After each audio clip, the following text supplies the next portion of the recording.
Hey guys, welcome back to another clip of Schach-manuel-lernen. Today we continue our puzzle rating challenge.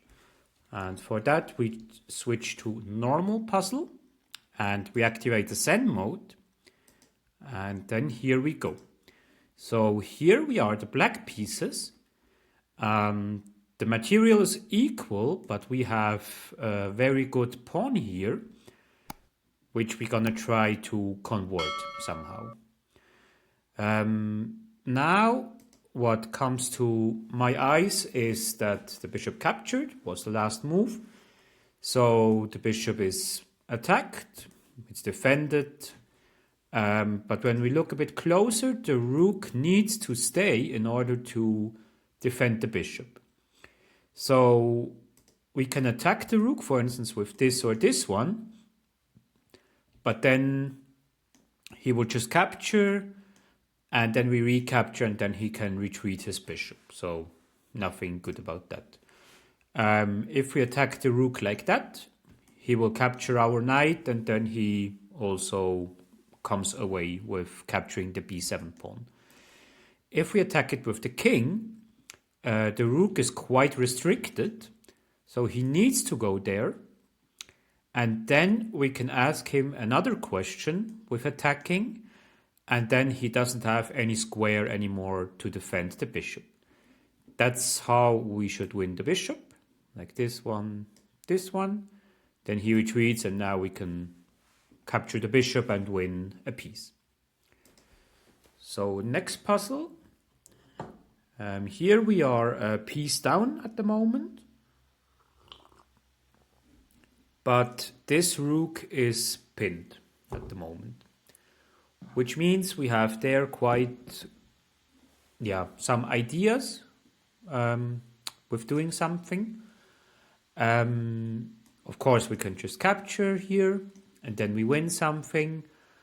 But somehow after this and this, the pressure is gone because everything is well defended.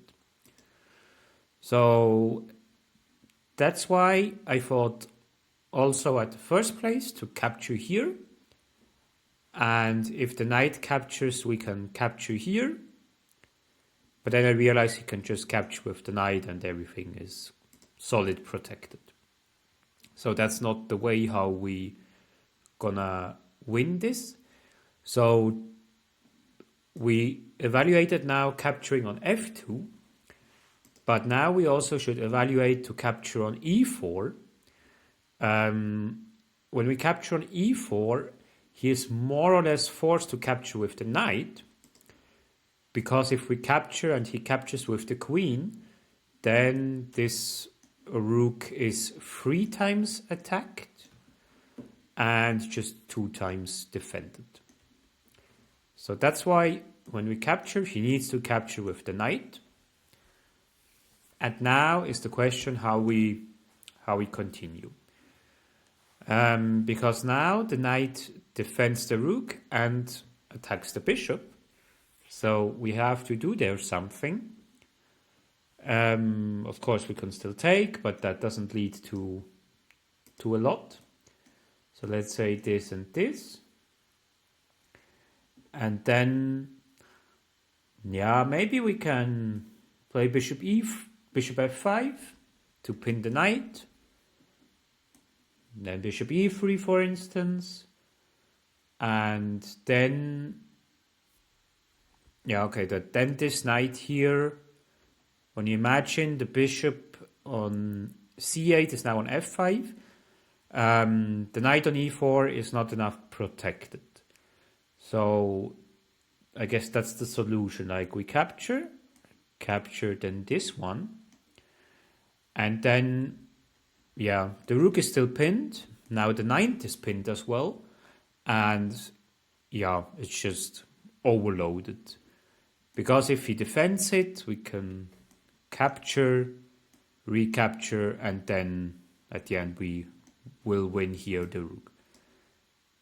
So, not capturing. It first this one.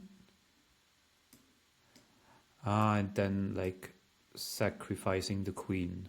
Okay. The idea is not first sacrificing the queen, but afterwards. But what is wrong with the solution that we calculated? I let quickly run the engine. What happens if we capture here? Like he captures, and then bishop f5. He has this check, and after this one, it's not pinned anymore, and then he can capture on c5. Okay. Yeah, this check I missed in my calculations. Then the last one for today, queen b7. Yeah, the king is quite open, like not protected by many pawns. On the other hand, he has this very strong f6 pawn that we need to take care.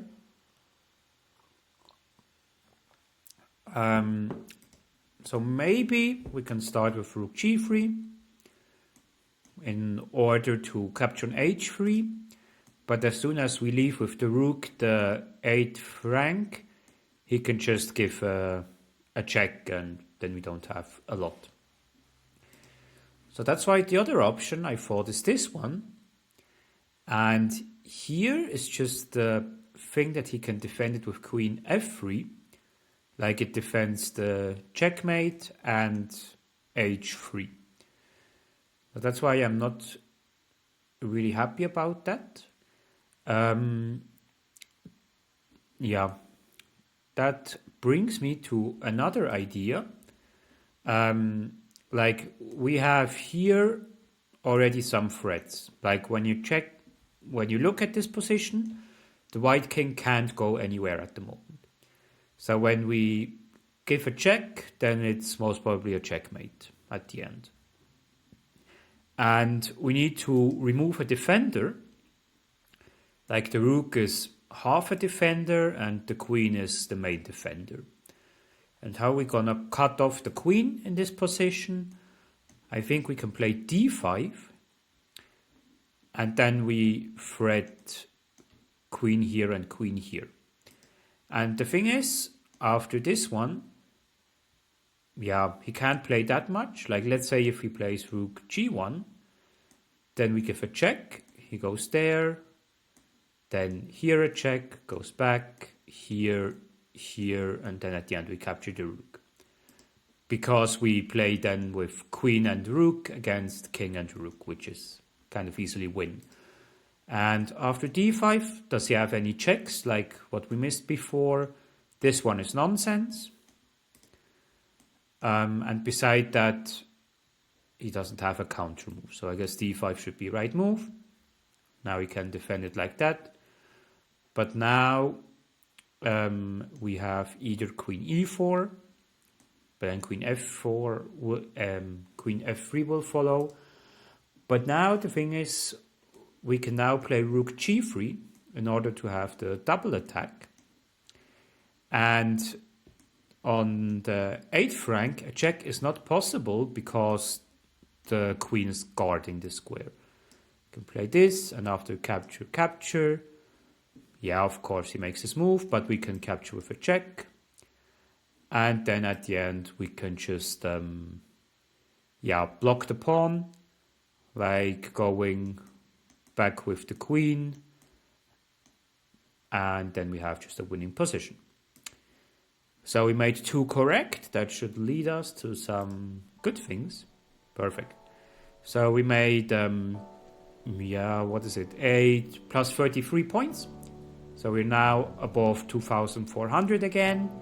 And yeah, we're coming closer to our goal. Still a long way to go, but we will manage it. And with this interesting puzzles, I wish you a wonderful weekend, stay healthy and enjoy your own chess games.